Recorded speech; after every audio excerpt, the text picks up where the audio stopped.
बहुत सारे लोग अभी उसके बारे में दुष्प्रचार करने की अपनी उस प्रवृत्ति से बाज नहीं आएंगे, और इसलिए मैं उसके बारे में बताना चाहूंगा कि गंगा जी हो या यमुना जी हो, प्रयागराज के जितने भी वहां पे संगम स्थल से जुड़े हुए जितने भी वहां के अगल बगल के जितने भी नाले हैं, जितने भी इस प्रकार के सीवर का है, ड्रेनेज का है, सबको टेप करके या तो एसटीपी में या बायोरेमेडिएशन या जियोट्यूब के माध्यम से उनके शुद्धिकरण के बाद ही उसे वहां पर वो किया जा रहा है। दूसरा है ट्रीटमेंट के बाद ही उस जल को छोड़ा जा रहा है।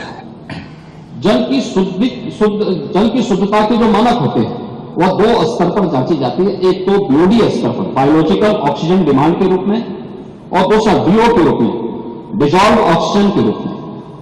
और इन दोनों के मानक निर्धारित हैं, इन दोनों के मानक निर्धारित हैं, जिसमें बीओडी 3 या उससे कम होना चाहिए, और डीओ जो डिजॉल्व ऑक्सीजन की मात्रा है वो 5 से अधिक होनी चाहिए।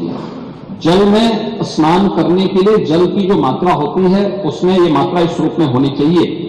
और मुझे बताते हुए यहां पर मैं आपको बताना चाहता हूं कि उत्तर प्रदेश जो पॉल्यूशन कंट्रोल बोर्ड है वो लगातार वहां पे जल की मॉनिटरिंग करता है, उसकी गुणवत्ता को बनाए रखने के लिए कार्य कर रहा है।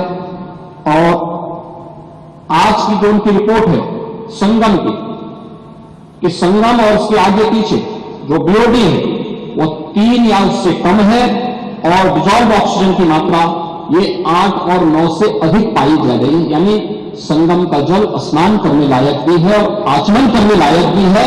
जो लोग इसका दुष्प्रचार कर रहे हैं उन सबको इस बात को देखना चाहिए। एक समाचार पत्रों में एक न्यूज जो देखने को मिली, मैं भी देख रहा था, पुरानी न्यूज एनजीटी के माध्यम से, एनजीटी का नाम लेकर के दिया गया है, किसी ने दिया है, जिसमें उन्होंने कहा है कि फीकल कोलिफॉर्म की उसमें उन्होंने चर्चा की।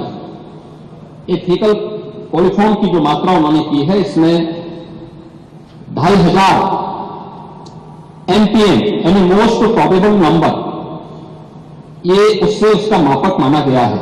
इससे कम होनी चाहिए 100 ml में, 100 मिलीलीटर में।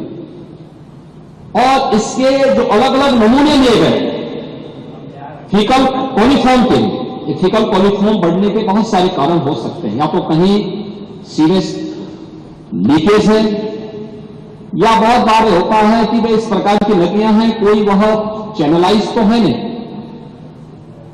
भैंस है, गाय है या अन्य जानवर उसमें आते हैं, नहाते हैं, उसके कारण भी, उनके गोबर आदि के कारण भी इसकी मात्रा तेजी के साथ बढ़ती है। लेकिन प्रयागराज के संदर्भ में जो मैं आपको स्पष्ट करना चाहूंगा कि 12, 16, 20, 25, 30 जनवरी, 5, 10 और 13 फरवरी को जो सैंपल के परीक्षण लिए गए हैं उसमें संगम नोच पर फीकल कोलिफॉर्म की मात्रा मानक के अनुरूप पाई गई है।